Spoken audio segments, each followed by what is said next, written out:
everyone, and welcome back to the Capella podcast. Today, we have Erin Meinel on. She is a certified sleep consultant and a business owner, as well as a blogger and podcaster. She talks all about sleep, and this is what we're going to talk about in the interview today. As season 1 of the Capella podcast comes to an end, I felt like addressing sleep, especially in the first couple of months, was essential, and we couldn't finish this season with all the amazing experts that we've had on without looking and diving deep into sleep. Using the skills she refined as an early childhood educator and childcare director for almost a decade, Erin and her team of sleep consultants work to help families find rest and well-being through one-on-one and group sleep coaching services. Over the last 3 years, they've served hundreds of families in Wisconsin's Lake Country area and across the US. So without further ado, here's my interview with Erin Meinel.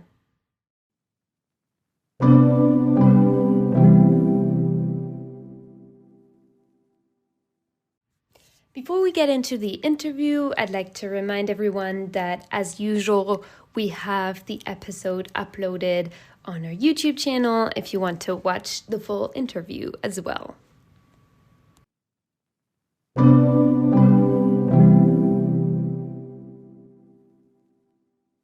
Hi, everyone. Today I have Erin Meinel on the podcast.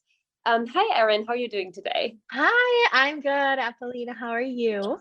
I'm great. Thank you so much for asking. I'm really excited to have you on because I'm really excited to talk about sleep. It's not something we have discussed in depth on this podcast before. And so why don't you start by introducing yourself, who you are, and what you're up to? Just give us a brief overview. Sounds great. Well, I'm super excited to be here. Thank you for having me.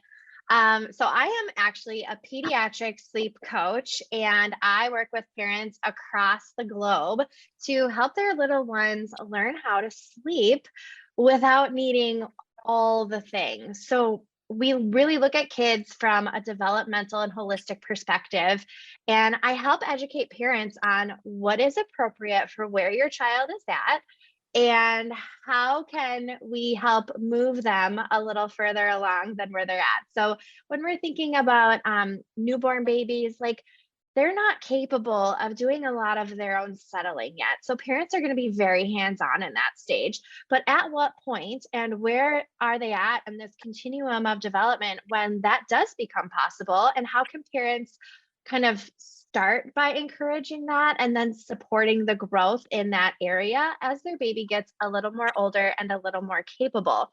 So that's really what we do at my business, which is called Lake Country Sleep.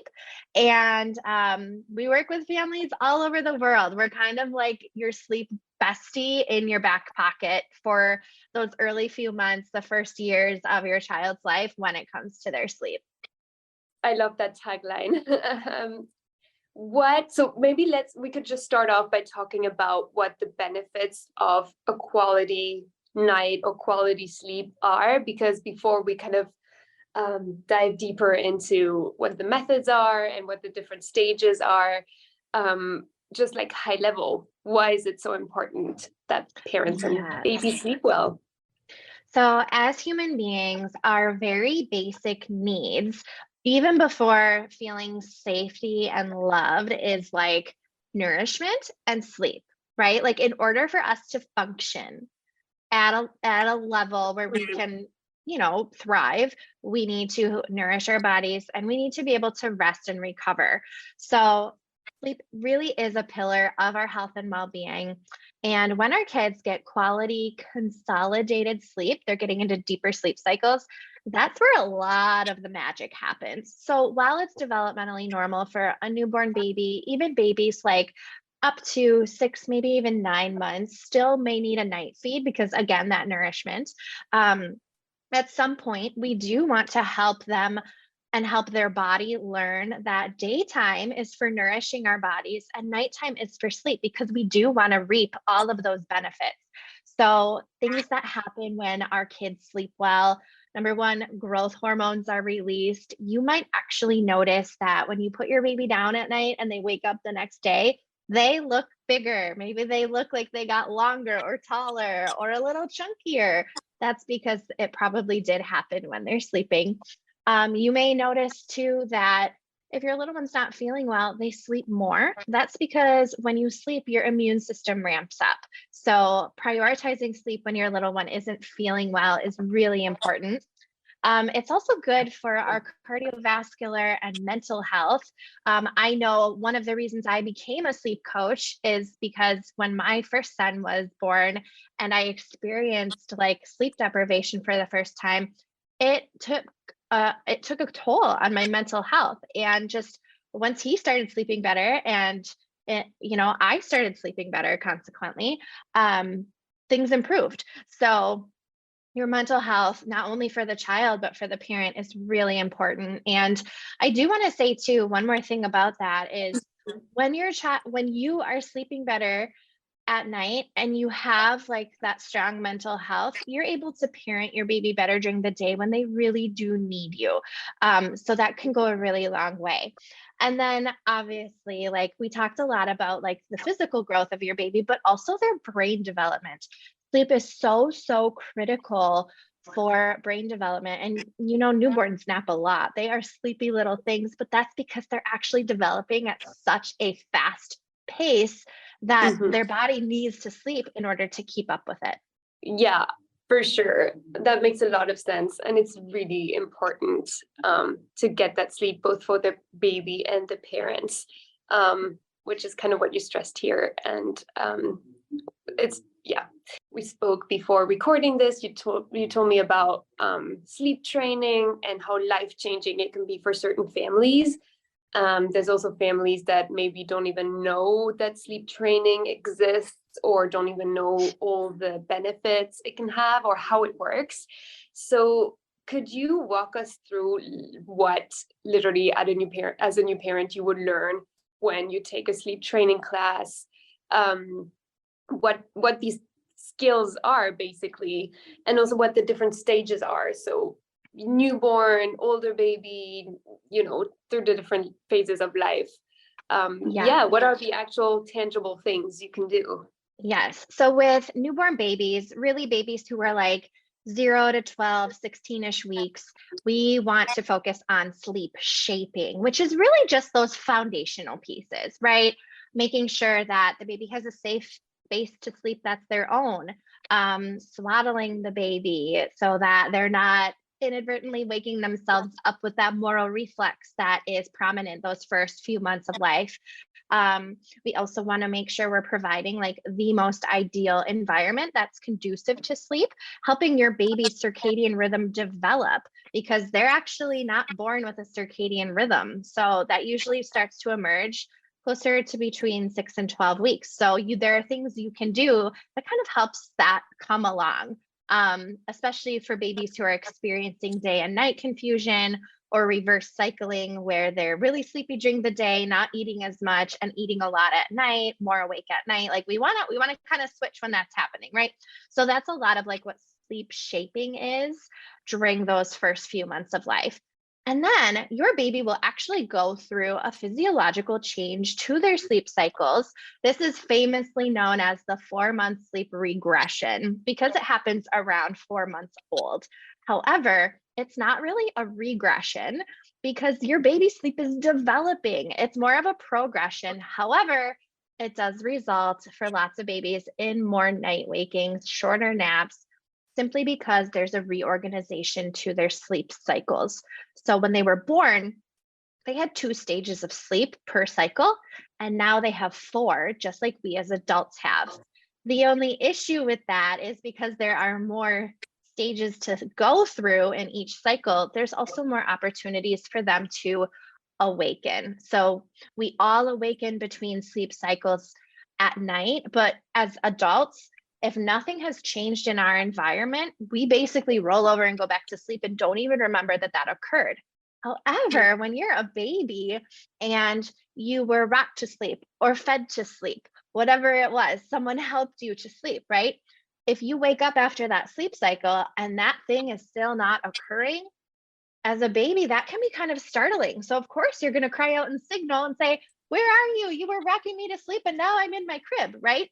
And as an adult, that would be like us going to sleep in our bed and then waking up in the front lawn, right? So it's startling. And basically what we want to do once our baby is capable and has those 4 stages per sleep cycle, we now know that, okay, their sleep is developed enough.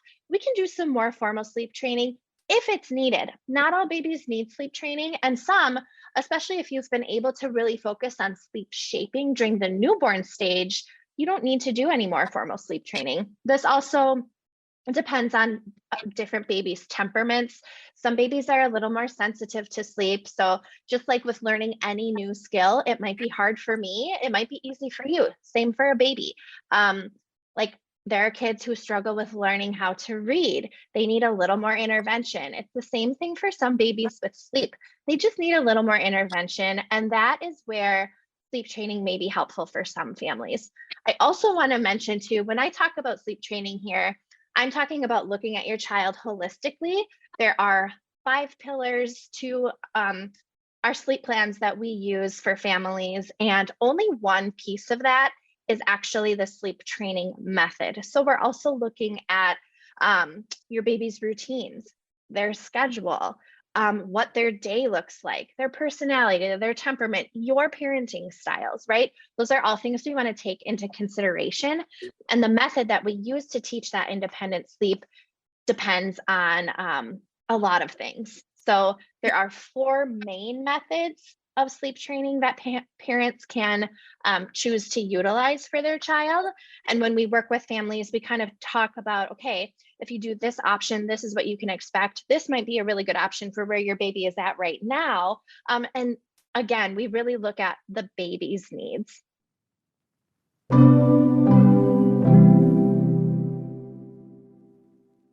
That's how they got used to being put to sleep. And so when you are not doing it anymore, they basically panic a little bit and wake up. What are other methods that parents usually use to put a baby to sleep, apart from like wrapping, feeding? Is there a common thing that is playing music, or noise, there's certain types of noises, or anything else that is usually recommended or known to put a baby to sleep in the first place?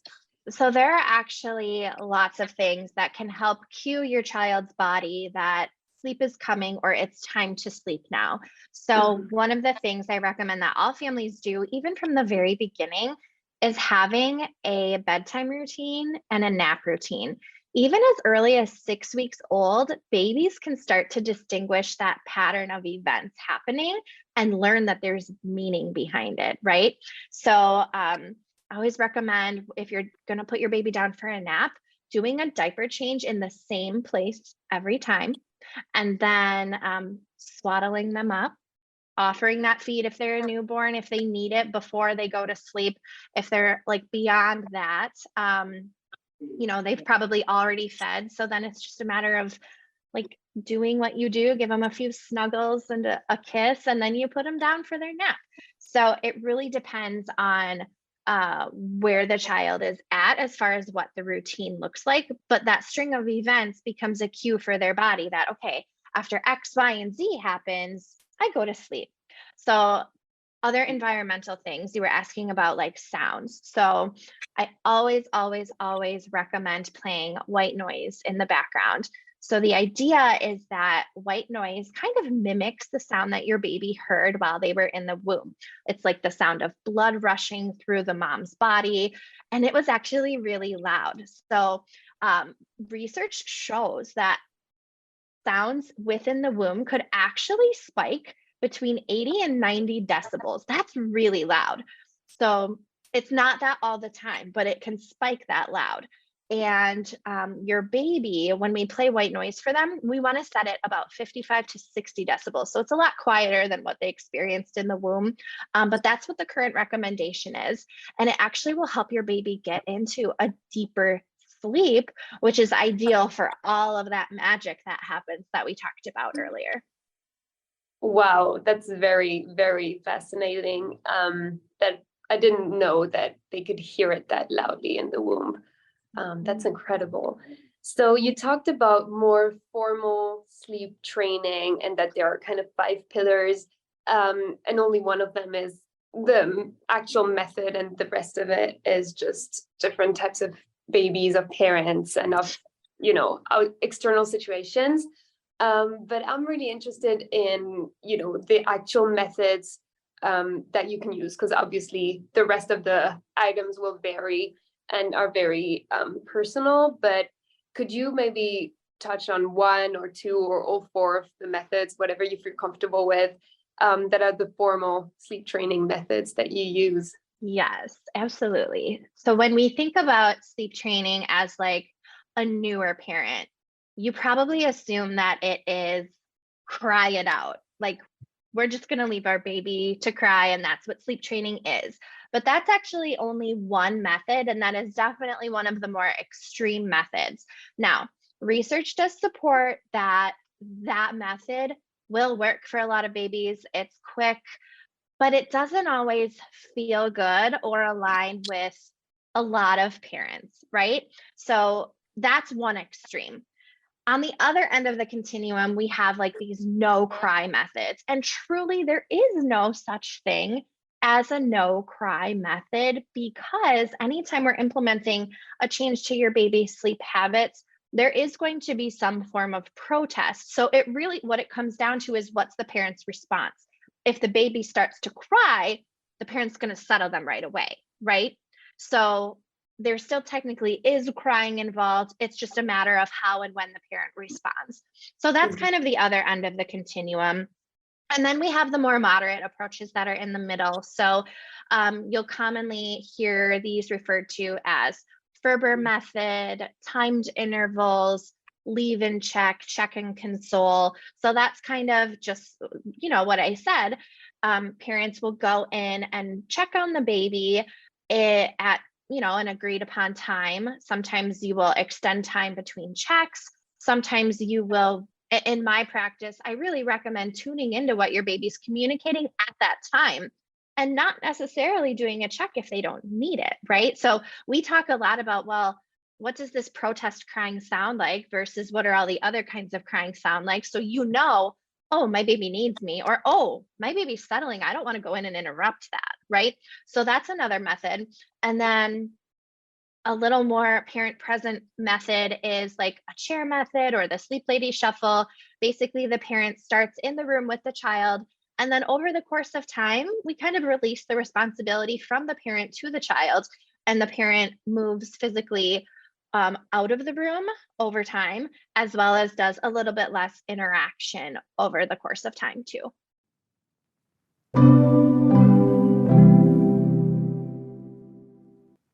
I guess a lot of guilt if you let them cry it out for too long.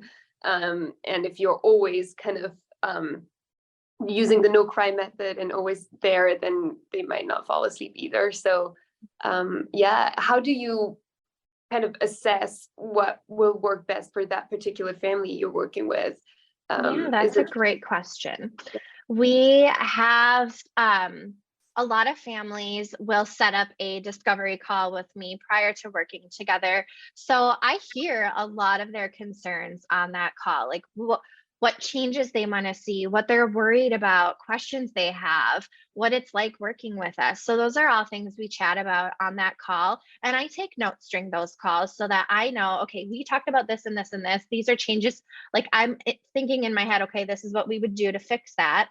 So I have notes. And then if the family decides, yes, this is what I need for myself, for my baby, this is what we need to do to like move beyond this phase of our life, we decide, yep, we're a good fit to work together. Let's do this.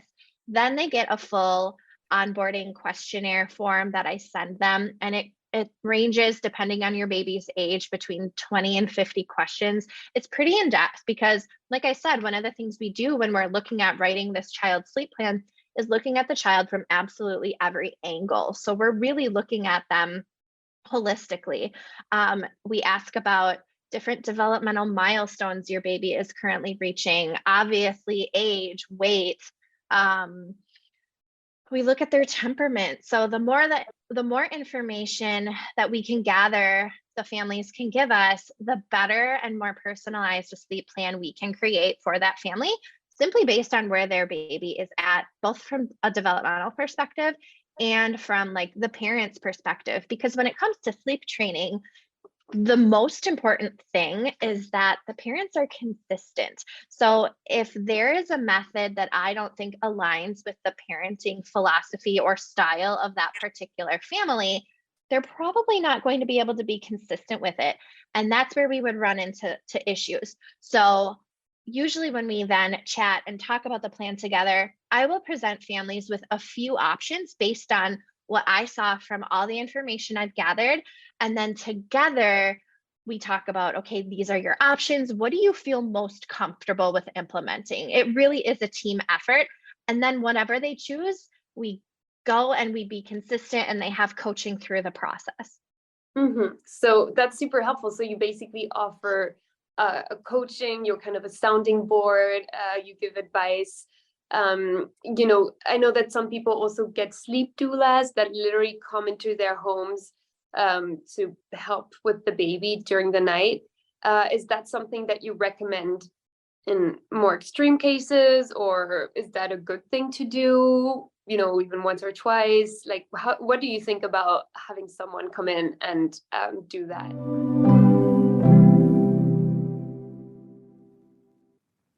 Or is the sleep doula someone who's coming in and taking care of the baby at night so the family can sleep? That's a very good question. Because if they're two both. different situations, it's two different answers, right? Yeah. So if you're going to have someone come in and do sleep training for you, I know there are people that do that. I always come from the idea that we want to help our babies learn new skills that are hard. So if the parents can be involved, that's always my preference. When we're thinking about like a secure attachment with your child, you know, the hard things, whenever they're struggling, one of the things that we want to make sure we're doing is supporting them through that struggle. And learning the skill of sleep is hard for some babies, and they're going to struggle with it. So I do feel that having your parent there to help you learn that skill is important. That doesn't mean that if you choose or have chosen to have someone come in and do it for you, it's wrong. Your baby's not really going to remember that anyway, right? So it doesn't matter. Like, it's a blip in time. It's not going to affect your attachment. However, just being mindful that when you can help your child through these struggles, that's when you actually strengthen your attachment. So that's one thing to keep in mind if you're going to have someone come in and do that for you. The other thing is, if someone's coming in to do those cares at night so you can sleep, I think that's really great, especially during the newborn phase.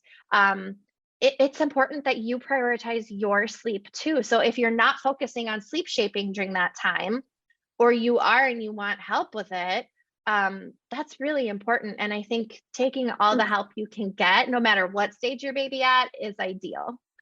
Yes, for sure. Getting help is really, really important. So now, you know, I have another question more on the parents you talk to. Is there one thing that a lot of parents get wrong, and when you go in and fix that one thing, you see a lot of improvement? Or is it really distributed across the board in terms of, like, you know, what impacts the baby's sleep the most? Like, if there one like trick that you can always say, oh, this is going to help because they're probably doing that thing wrong? Or is it? Yes. So there's like two things that really go together. Actually, I should say three, and two of them kind of go together. So the first is that, like, as a new parent, we often just assume that you rock a baby to sleep, you help a baby to sleep. So you do that without knowing that your baby might actually be capable of putting themselves to sleep all the time or sometimes. But if you don't try it or don't give that opportunity, they're never going to do it. So then they're going to learn, okay, this is how I go to sleep, right?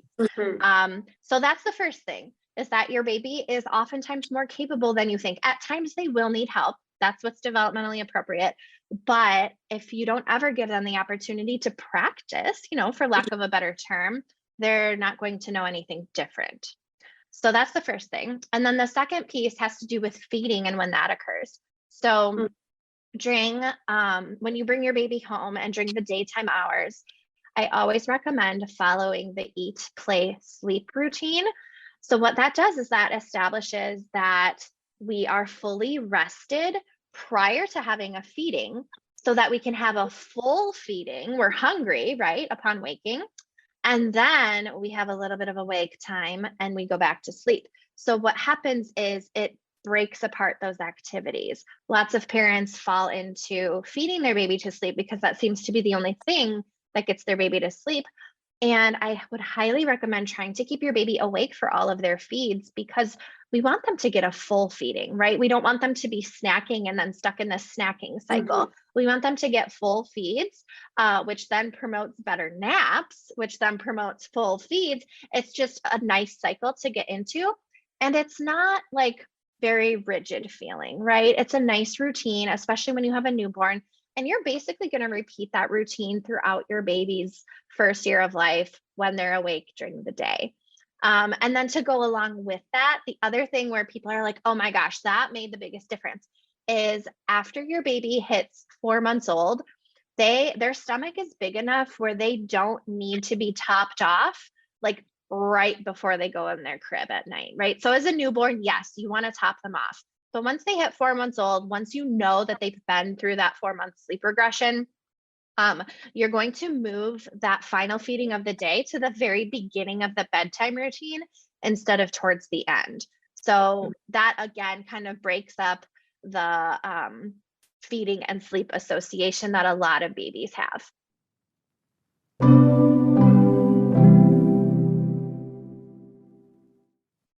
Parents kind of learn to differentiate different cries, like does my baby actually need me, or they just kind of, putting themselves to sleep and crying a little bit, but I don't need to intervene or walk in. So how, in your experience, how long does it take for new parents to differentiate between different types of cries, to learn what the different types of cries mean? And what are the different types of cries? Can we make like a list of them? Yeah. Yeah, another good question. So, every baby is different. There are various resources online where parents can go to learn about the types of cries. We actually give all of our clients, once they sign on with us, we give them a full onboarding document that outlines, okay, these are the different types of crying you might know and experience. And as they read about it and they're reading like the description, they're like, oh yeah, I know when my baby does that. That makes sense. So then when they step into night 1 and their baby is just protest crying, they're like, oh, okay, that's all that is. And then we kind of go through the process, what they can expect on night 1. So we have like protest crying, we have like mantra crying, which is kind of a repetitive sound that you hear the baby making in their crying. And it's very even, like a mantra. And that's kind of when we know, okay, like they're almost ready to soothe. There's like a peak to the crying, usually depending on the baby's age. There is a certain amount of minutes that occurs at. So if the parent knows what to expect and knows what to listen for, that's going to help them be like, okay, the baby's doing this type of crying right now. I don't think I want to go in and interrupt that. I don't need to offer a check because I know this is what happens next, right? So it's interesting you ask about that because I was actually helping nap train my nephew this week. And I did his first 2 naps of the day with him. He didn't need a third nap, which was phenomenal. But he's 4 months old. His first nap, it took him 21 minutes to fall asleep. I did 2 check-ins and pretty much immediately after the second check-in, he stopped crying and went to sleep. So I kind of like listened for the peak, the mantra, and then all of a sudden he was just out. And then for his second nap, like we had already practiced it for his first nap. For his second nap, we did, I waited 7 minutes before I went in. And this was really cool to see because it was like, as soon as I went in, supported him a little bit, comforted him a little bit, I left and he was upset about that, right? Like your baby's going to have feelings. We don't want to suppress their feelings. We want to support their feelings. So just because your baby is crying doesn't mean it's bad. That's just how they communicate with you. So a lot of parents, it's just like, what is your baby communicating to you through this? So he was mad that I left because I had, I was in there comforting him, calming him. Literally 2 minutes after that, he stopped crying. He like put his arms up and went to sleep. So it's interesting because I knew like he's tired. We have our timing right. He's clearly upset that I'm not doing this for him anymore. But he also has the capability to do it on his own. So he fell asleep for that second nap in like 7 minutes. So you can see like just having the opportunity to practice a few times, he made some great improvement. And that's not to say that every nap is going to get better and better and better. Like baby sleep is not linear, right? It goes up and down quite a bit, but the more you can practice that and offer it and tune into what your baby's communicating to you is really important throughout that whole process. So that's a little bit about crying and like what it looks like during sleep training. And then you'll realize too, like during the day, my baby's wet and uncomfortable. They want their diaper changed. Oh, that's the hunger cry. He's definitely hungry right now. It's been 2.5, 3-ish hours since he ate. He's for sure ready to eat again. Wow, Erin, that was just a goldmine of super useful, helpful information. I hope it can help some people. If they want to reach out to you, what is the best way they can do that? Where can they find you if they want to work with you? Tell us where to find you. Awesome. So you can find us online at lakecountrysleep.com. We're also on Facebook and Instagram at Lake Country Sleep. We have a blog and podcast with lots of information, just like I shared today, where you can do a deep dive into what we're offering and how we can help you. And there's one last question that I like to ask all my guests. It's if you were right now faced with a new parent that just, had a new baby, just brought their new baby home, what are the top 2 or 3 pieces of advice that are very high level that you would give them? Very high level, but also very simple. So my first piece of advice is that your baby is often capable than more than what you think, just like we kind of talked about today. So always kind of sitting back and observing before you intervene, I think is really important from a parent perspective, but also like in respect to your child, right? So that's my first little tidbit. And then my second is that the maternal instinct is very strong. So if you feel something is off in any way, go with your gut because it's usually not wrong. Thank you so much. It was a pleasure to have you on, and have a great rest of your day. Thank you so much. It was a pleasure being here.